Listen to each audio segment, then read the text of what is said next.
২০২৫-২৬ অর্থ বছরের বাজেটে শুল্ক করে বড় পরিবর্তন, বাড়তে পারে সিমেন্ট, সিগারেট সহ অনেক পণ্যের দাম।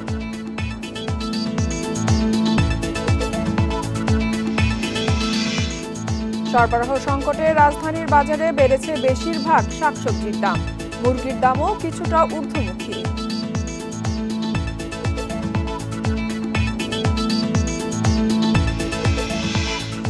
কাঁচা ওয়েট ব্লু চামড়া রপ্তানিতে নিষেধাজ্ঞা প্রত্যাহার, ২৫ আগস্ট পর্যন্ত এলসি খোলার সুযোগ ব্যবসায়ীদের। সবাইকে আমন্ত্রণ অর্থনীতি সারাদিনে, আপনাদের সাথে আছি ফাতারা। শুনছিলেন শিরোনাম, এবারে জানাবো বিস্তারিত। আর শুরুতেই থাকছে আসন্ন বাজেট নিয়ে বিশেষ প্রতিবেদন।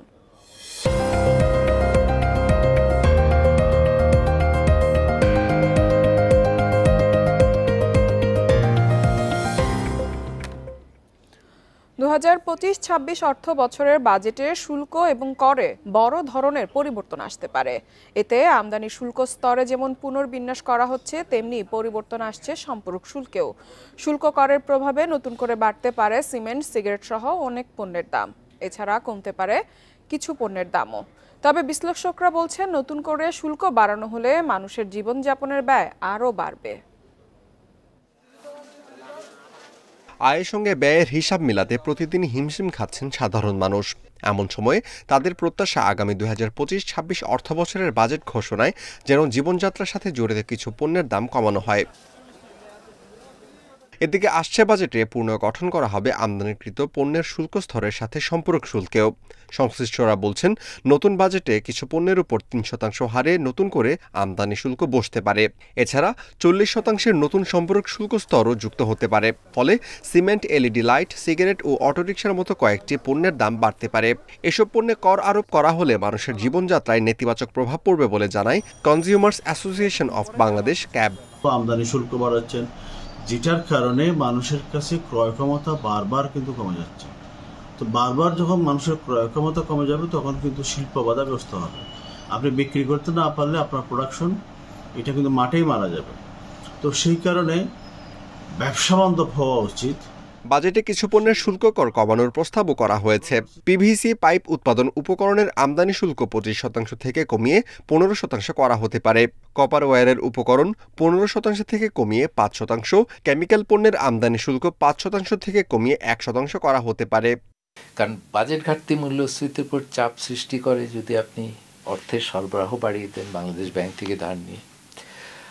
আর মুদ্রা বাজারে যদি একটা চাপ তৈরি হয়, ঘাটতি যে কারণে হচ্ছে যে আমদানি করছেন কিন্তু বিদেশি অর্থায়ন নাই, এতে ডলার তো আপনাকে নিজের বাজার থেকে কিনতে হবে। আগামী ২০২৫-২৬ অর্থবছরের জন্য ৭,৯০,০০০ কোটি টাকার বাজেট দেওয়ার পরিকল্পনা করছে অন্তর্বর্তীকালীন সরকার। Amirul Islam, independent News, Dhaka.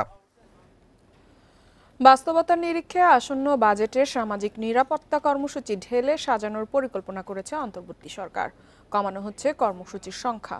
উপকারভোগী বাছাইয়ের স্বচ্ছতা আনার পাশাপাশি কিছুটা বাড়ছে মাথাপিছু বরাদ্দ। অর্থনীতিবিদরা বলছেন, সমন্বিত ব্যবস্থাপনায় ধাপে ধাপে টেকসই সামাজিক সুরক্ষার দিকে হাঁটতে হবে রাষ্ট্রকে। দেশের ২৬ মন্ত্রণালয়ে ১৪০টি কর্মসূচির মাধ্যমে সামাজিক নিরাপত্তা কর্মসূচি বাস্তবায়ন হচ্ছে। চলতি অর্থ বছরের বাজেটে এজন্য বরাদ্দ রাখা হয় ১,৩৬,০২৬ কোটি টাকা, বা বাজেটের ১৭.০৬%। কিন্তু আগামী অর্থবছর কর্মসূচির সংখ্যা কমে নামতে পারে ১০০টিরও নিচে। বরাদ্দ হতে পারে প্রায় ৯৬,০০০ কোটি টাকা। চলতি বাজেটে সামাজিক নিরাপত্তা খাতের বরাদ্দের মধ্যেই অবসরপ্রাপ্ত সরকারি কর্মীদের পেনশনে ৩৬,৫৮০ কোটি টাকা, সঞ্চয়পত্রের সুদে ৮,৮২৮ কোটি টাকা সহ আরও কিছু খরচ যুক্ত আছে। বিভিন্ন এখানে কার্যক্রম আছে। কিছু কিছু কার্যক্রমকে আরও একটু সুসংবদ্ধ করে একটা জায়গায় নিয়ে আসা, এটাও আমাদের করতে হবে, যাতে করে এটার অ্যাডমিনিস্ট্রেশনটার খরচও কম হয়, এটা আরও এফেক্টিভও হয়। আর ক্রমান্বয়ে আমাদের সোশ্যাল সেফটি নেট থেকে সোশ্যাল সিকিউরিটির দিকে যেতে হবে, যাতে একটা সবার জন্য ন্যূনতম একটা সুরক্ষা সমাজ দিতে পারে, রাষ্ট্র দিতে পারে। চরম দরিদ্রদের জন্য ৩৮টি প্রকল্পে আগামী বাজেটে ৫২,০০০ কোটি টাকা বরাদ্দ থাকতে পারে। যার আওতায় বয়স্ক, বিধবা, প্রতিবন্ধীসহ কয়েকটি খাতে ভাতা বাড়ছে মাথাপিছু ৫০ থেকে ১০০ টাকা। খাদ্যবান্ধব কর্মসূচিতে স্বল্প মূল্যে ৫৫ লাখ পরিবারের জন্য ১০ লাখ টন চাল বরাদ্দ হতে পারে। পরিকল্পনা উপদেষ্টা বলছেন, অনিয়ম ও রাজনৈতিক প্রভাবে সামাজিক কর্মসূচিতে যুক্তদের ছাঁটাইয়ে জোর দেবে সরকার। সত্যিকার উপকারভোগী যারা হওয়া উচিত আর যারা হওয়া উচিত না তাদেরকে বের করে দিতে পারি, তাহলে তো এই ভাতার পরিমাণ বাড়ানো যাবে এই বরাদ্দের মধ্যেই, এবং কাউকে যদি অন্যায়ভাবে বাদ দেওয়া হয় যাতে সুযোগ থাকে দেশে আবার এর ভিতরে ঢুকতে পারে। চরম দারিদ্র্য পীড়িতদের জন্য বছরে সর্বোচ্চ ৪০ দিনের কর্মসংস্থান কর্মসূচিতে উপকারভোগীদের দৈনিক মজুরি বেড়ে হতে পারে ২৫০ টাকা। Hari Saha, independent News, Dhaka. চলতি অর্থ বছরে ১০ মাসে বিদেশি ঋণ পরিশোধ হয়েছে $৩৫০ কোটি ৭১ লাখ, যা ইতিহাসের সর্বোচ্চ। গত বছরের একই সময়ে ঋণ পরিশোধের পরিমাণ ছিল $২৮১ কোটি। অর্থ ছাড় কমলেও গত অর্থ বছরের চেয়ে এবার ঋণ পরিশোধ বেড়েছে। গত অর্থ বছরের পুরো সময় $৩৩৭ কোটি ঋণ শোধ করা হয়েছিল। বৃহস্পতিবার অর্থনৈতিক সম্পর্ক বিভাগ ইআরডির প্রকাশিত সবশেষ প্রতিবেদনে এ তথ্য উঠে এসেছে। জুলাই থেকে এপ্রিল সময়ে বাংলাদেশ বিদেশি ঋণ পেয়েছে $৫১৬ কোটি, যা আগের অর্থ বছরের তুলনায় $১১০ কোটি কম।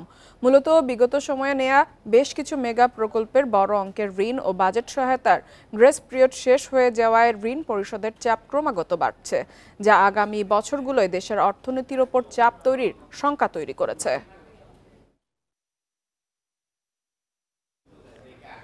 টানা বৃষ্টিতে সরবরাহ সংকট তৈরি হয়েছে রাজধানীর কাঁচা বাজারে। বেড়েছে বেশিরভাগ শাকসবজির দাম। এদিকে মুরগির দামও কিছুটা ঊর্ধ্বমুখী। ব্রয়লার ও সোনালীর কেজিতে বেড়েছে ১০ থেকে ২০ টাকা। তবে স্থিতিশীল রয়েছে চালের বাজার। খারাপ আবহাওয়ায় সরবরাহ সংকট দেখা দিয়েছে রাজধানীর কাঁচা বাজারে। শাকসবজির যোগান কমার সঙ্গে বেড়েছে দাম। সপ্তাহের ব্যবধানে কাঁচামরিচের কেজিতে বেড়েছে ২০ টাকার মতো, বিক্রি হচ্ছে ১০০ টাকা কেজি দরে। অন্যান্য সবজির কেজিতেও ৫ থেকে ১০ টাকা বাড়তি। পটল, ঢেঁড়স, ঝিঙ্গে, চিচিঙ্গা, ধুন্দুল বিক্রি হচ্ছে ৫০ থেকে ৬০ টাকা কেজিতে। বরবটি, কাঁকরোল, বেগুনের কেজিতে গুনতে হচ্ছে ৬০ থেকে ৮০ টাকা।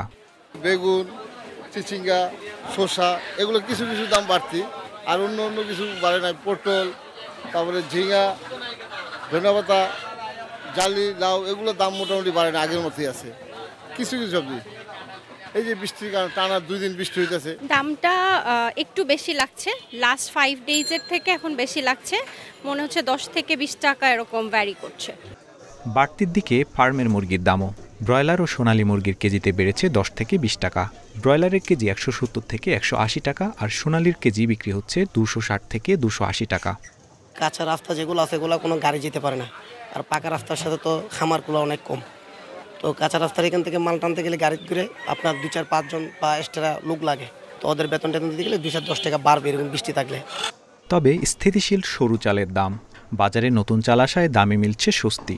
খুচরায় মিনিকেটের কেজি বিক্রি হচ্ছে ৭০ থেকে ৭৫ টাকা। ব্রি ২৮ ও ব্রি ২৯ বিক্রি হচ্ছে ৫৬ থেকে ৫৮ টাকা কেজি দরে। স্বর্ণার কেজি বিক্রি হচ্ছে ৫৫ টাকায়। সব চালের দামই এখন কম। যেমন যে মিনিকেট আমরা বেচতাম ৯০ টাকা, সেই মিনিকেট এখন বর্তমান ৮০ টাকা। ৮০, ৭৫, ৮০ ভালো মিনিকেট। আর ২৮টা বেচতেছে আপনার ৫৮। এগুলো ছিল আপনার ৬০, ৬৫। কোরবানির ঈদ এগিয়ে এলেও অস্থিরতা তৈরি হয়নি পেঁয়াজের দামে। এখনও কেজি বিক্রি হচ্ছে ৫০ থেকে ৫৫ টাকায়। দেশি রসুন ১২০ থেকে ১৪০ টাকা এবং আমদানি করা রসুন বিক্রি হচ্ছে ১৮০ থেকে ২২০ টাকা কেজিতে। এছাড়া আদার কেজি ১২০ থেকে ১৩০ টাকা। Tarek Hossain, Independent News, Dhaka. Japan ও বাংলাদেশের মধ্যে বিভিন্ন খাতে গুরুত্বপূর্ণ ৬টি সমঝোতা স্মারক ও সহযোগিতা চুক্তি সই হয়েছে। এসব চুক্তির লক্ষ্য দুই দেশের মধ্যকার অর্থনৈতিক, প্রযুক্তিগত ও কৌশলগত সম্পর্ক আরও শক্তিশালী করা। এর মধ্যে অবকাঠামো উন্নয়ন, বাণিজ্য ও বিনিয়োগ সম্প্রসারণ, প্রযুক্তি হস্তান্তর, পোশাক খাতে কারখানা স্থাপন, জ্বালানি খাতে কৌশলগত সহযোগিতা, তথ্য নিরাপত্তা এবং বিনিয়োগ ও শিল্পায়ন উল্লেখযোগ্য। এদিকে মিয়ানমার থেকে জোরপূর্বক বাস্তুচ্যুত রোহিঙ্গাদের আশ্রয় ও মানবিক সহায়তা দেওয়ার জন্য বাংলাদেশের প্রশংসা করেন জাপানের প্রধানমন্ত্রী। প্রধান উপদেষ্টা অধ্যাপক মোহাম্মদ ইউনুস বাস্তুচ্যুত এসব মানুষের প্রতি জাপানের মানবিক সহায়তা, বিশেষ করে ভাষান্তরে অবস্থানরতদের প্রতি সহায়তার জন্য কৃতজ্ঞতা জানান।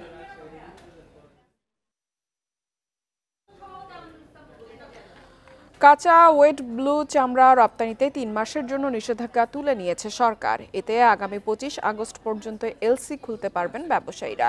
একই সঙ্গে চামড়া রপ্তানিতে প্রয়োজনীয় পদক্ষেপ গ্রহণের জন্য সংশ্লিষ্ট দপ্তরগুলোকে প্রয়োজনীয় ব্যবস্থা গ্রহণের নির্দেশ দিয়েছে বাংলাদেশ ব্যাংক।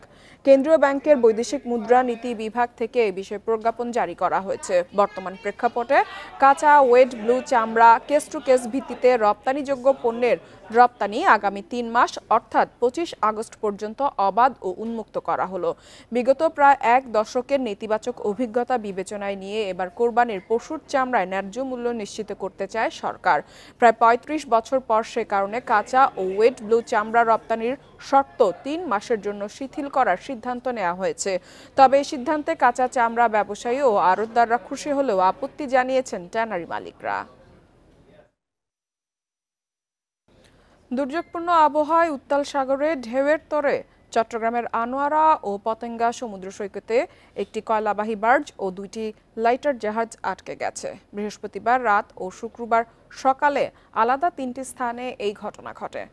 আনোয়ারার থানা ভারপ্রাপ্ত কর্মকর্তা মনির হোসেন জানান, রাতে সাগরে কয়লা পরিবহনকারী একটি বার্জ ঢেউয়ের তোড়ে আনোয়ারার গহিরা উপকূলে আটকে যায়। তবে বার্জটিতে কোনো কয়লা ছিল না।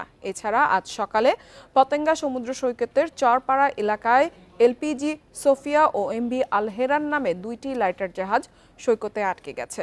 ভারী বৃষ্টির সাথে ঝড়ো বাতাসের কারণে সমুদ্র এখনও উত্তাল রয়েছে। আটকে পড়া এসব জলযান দেখতে ভিড় করছে স্থানীয়রা।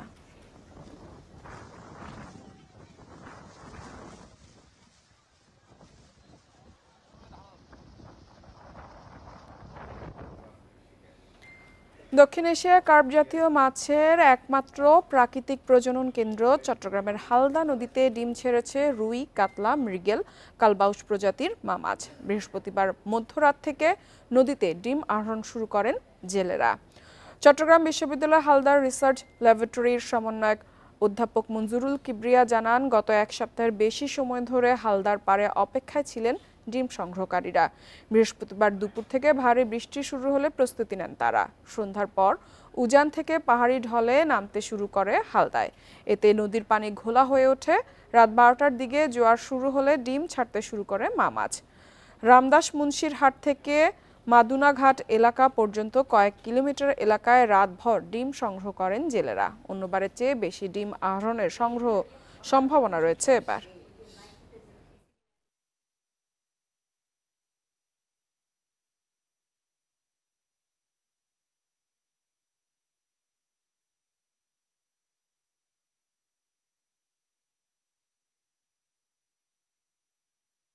বহুল প্রতীক্ষিত হালদা নদীতে মা মাছ ডিম দিয়েছে। গত রাত 2টা থেকে আসলে মা মাছ ডিম ছাড়া শুরু করেছে। অল্প পরিমাণে প্রথমে শুরু করেছিল, আস্তে আস্তে ধীরে ধীরে এই ডিমের পরিমাণ বাড়তে থাকে। এখনো পর্যন্ত ডিম সংগ্রহকারীরা খুব উৎসব সহকারে, আনন্দ সহকারে তারা ডিম সংগ্রহ করছে। কোরবানি ঈদের আগে জমে উঠেছে দিনাজপুরের কালা রোলের মহিষের হাট। মহিষ কিনতে হাটে ভিড় করছেন বিভিন্ন জেলার ক্রেতারা। রোগবালাই না থাকায় লালন পালন খরচ কম হওয়া এবং দাম ভালো পায় মহিষের জনপ্রিয়তা বাড়ছে বলছেন ক্রেতা বিক্রেতারা। কয়েক বছর ধরে কোরবানির পশু হিসেবে জনপ্রিয়তা বাড়ছে মহিষের। ঈদুল আজহাকে সামনে রেখে প্রতি বছরই ক্রেতা বিক্রেতার উপস্থিতি বাড়ছে কাহারোলের মহিষের হাটে। লালন পালনে খরচ কম, রোগবালাইও কম হওয়ায় মহিষ পালনে আগ্রহ বাড়ছে খামারিদের। বিভিন্ন জেলার পার্টি আছে এখানে, আর কুরবানি উপলক্ষে মহিষ চলে বেশি, আপনার কালো জাতের মহিষ বেশি চলে। সর্বোচ্চ 5 লাখ পর্যন্ত দাম দিচ্ছে। হ্যাঁ, আমরা আশা করতেছি আরো বেশি হওয়ার। নিরাপদ কেনাবেচা ও কাঙ্ক্ষিত দামে খুশি ক্রেতারাও। সব জায়গার মহিষ এখানে আসে, এখানে ভালো আর কি কিনতে কমে পাওয়া যায়, সেজন্য আসে। আজকে বয়স কিনলাম, যে বয়স গাছ বানিয়েছি 1,20,000 করে, এই বয়স কিনছি 1,40,000 টাকা। প্রাণী সম্পদ কর্মকর্তারা বলছেন, মহিষের মাংস স্বাস্থ্যসম্মত ও সুস্বাদু হওয়ায় দিন দিনের চাহিদা বাড়ছে। অনেক তরুণ উদ্যোক্তাও মহিষ পালনে আগ্রহী হচ্ছে। একটি মহিষী প্রায় 8-10 মণ ওজনের হয় এটি একটি একান্নবর্তী পরিবারের মাংসের চাহিদা পূরণ করে এবং এটি সুস্বাদু হওয়ার জন্য এবং গরুর তুলনায় তার কোলেস্টেরল কম হওয়ার জন্য এটি অত্যন্ত চাহিদা আমাদের এই অঞ্চলে এখন হয়েছে এবং এই জন্য তরুণ অনেক উদ্যোক্তাও এই মহিষের খামার করছে। প্রতি শনি ও মঙ্গলবার বসে কাহারোলের মহিষের হাট। কোরবানির ঈদ উপলক্ষে প্রতি হাটে গড়ে 2 শতাধিক মহিষ কেনাবেচা হয়। Independent news. চাঁপাইনবাবগঞ্জ জেলা শহরে নিউ মার্কেট বাজার স্থানান্তরে আপত্তি জানিয়েছে খুচরা মাছ ব্যবসায়ীরা। তাদের দাবি, বাজারটি স্থানান্তর করা হলে ক্ষতির মুখে পড়তে হবে। হাইকোর্টে রিটও করেছেন ব্যবসায়ীদের একটি পক্ষ। এ নিয়ে মুখোমুখি অবস্থানে পৌর কর্তৃপক্ষ ও ব্যবসায়ীরা। চাঁপাইনবাবগঞ্জ শহরের নিউ মার্কেট সংলগ্ন এলাকায় 1977 সালে গড়ে ওঠে মাছ মাংস সহ নিত্যপণ্যের বাজার। সম্প্রতি চলাচলের সুবিধার্থে বাজারের স্থানান্তরের উদ্যোগ নেয় পৌরসভা কর্তৃপক্ষ। তবে এতে বাদ সেধেছেন ব্যবসায়ীরা। তাদের দাবি, শহরের প্রাণকেন্দ্র থেকে বাজারটি স্থানান্তর করা হলে ক্ষতিগ্রস্ত হবেন খুচরা ব্যবসায়ীরা। এ নিয়ে প্রশাসন বরাবর লিখিতভাবে আপত্তি জানানোর পর সম্প্রতি হাইকোর্টেও রিট করেছেন ব্যবসায়ীদের একটি পক্ষ। একগুঁয়েমি সিদ্ধান্ত করে বাজারটা নিয়ে যাওয়া হচ্ছে, যা আমাদের জন্য কারোর জন্য কল্যাণ বয়ে আনবে না। পাইকারির জন্য হয়তো যদি ভয় হবে, কিন্তু খুচরা কাস্টমারের সুবিধা, আমরা যেমন সুবিধা পাচ্ছি আমাদের গ্রাহক সুবিধা পাচ্ছে, ওখানে ওই সুবিধাটা পাবে না। বাজারটি দূরে স্থানান্তর করলে ভোগান্তিতে পড়ার শঙ্কায় ভোক্তারাও। একসাথে সবগুলো জিনিস কিনে এখান থেকে আমরা চলে যাই, তাহলে এই ক্ষেত্রে আমাদের একটা সুবিধা হয়। আর যদি সব কিছুই এখান থেকে উঠে চলে যায়, তাহলে আমাদের জন্য এটা একটা অবশ্যই বিড়ম্বনার একটা বিষয়। পৌর কর্তৃপক্ষ বলছে, শহরের ফায়ার সার্ভিস মোড় এলাকায় নতুন বাজারটি স্থানান্তর করা হলে ব্যবসায় কোনো প্রভাব পড়বে না। আমাদের মতে পুরোটাই পজিটিভ, কিন্তু আমরা যে এখানে বাজারের মধ্যে আমাদের বাজার অভ্যস্ত হওয়ায় আমরা একটু আশঙ্কা মনে করছে ব্যবসায়ীরা, কিন্তু এটা আমরা শতভাগ বিশ্বাসী যে কোনো মতে এটা হবে না। একটু হয়তো দূর হলেও আমাদের শহরে যে একটা জ্যাম সৃষ্টি হতো সেইটা হবে না, পরিবেশের যথেষ্ট উন্নতি হবে। এডিবির অর্থায়নে নতুন এ বাজার স্থাপনে ব্যয় হচ্ছে 1,67,00,000 টাকা, যেখানে 127টি নিত্যপণ্যের দোকান থাকবে। Independent news. সিরাজগঞ্জ সদর ও রায়গঞ্জে অভিযান চালিয়ে হতদরিদ্রদের জন্য বরাদ্দ 16 টন ন্যায্য মূল্যের চাল জব্দ করেছে সেনাবাহিনী। বৃহস্পতিবার মধ্যরাতে আলাদা অভিযানে আটক করা হয় 8 জনকে। সেনাবাহিনী জানায়, তালিকাভুক্ত ডিলারদের মাধ্যমে হতদরিদ্রদের মধ্যে সরবরাহের চাল গোপনে মজুদ ও চড়া দামে বিক্রির তথ্য পেয়ে অভিযান চালানো হয়। এ সময় সিরাজগঞ্জ শহরের মালসাপাড়ার নর্থ বেঙ্গল ফ্লাওয়ার মিল থেকে 10 টন সরকারি চাল জব্দের পাশাপাশি গুদাম মালিককে আটক করা হয়। এছাড়া রায়গঞ্জে চিরামপুর এলাকায় অভিযানে 6 টন সরকারি চাল জব্দ এবং 7 জনকে আটক করা হয়।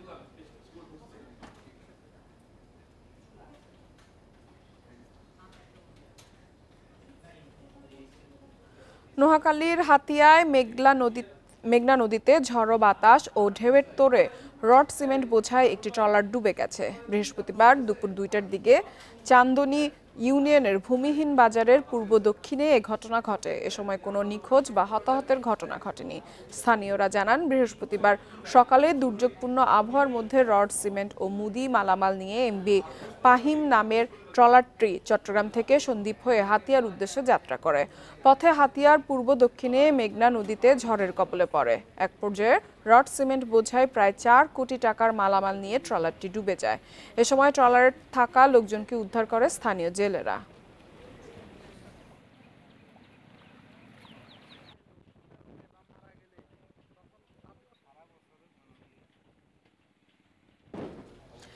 এই ছিল অর্থনীতি সারাদিনের আজকের আয়োজনে। ইন্ডিপেন্ডেন্ট টেলিভিশনের সব খবর আরও জানতে চোখ রাখুন ফেসবুক, ইউটিউব এবং এক্সে। আমন্ত্রণ আমাদের পরবর্তী সংবাদে।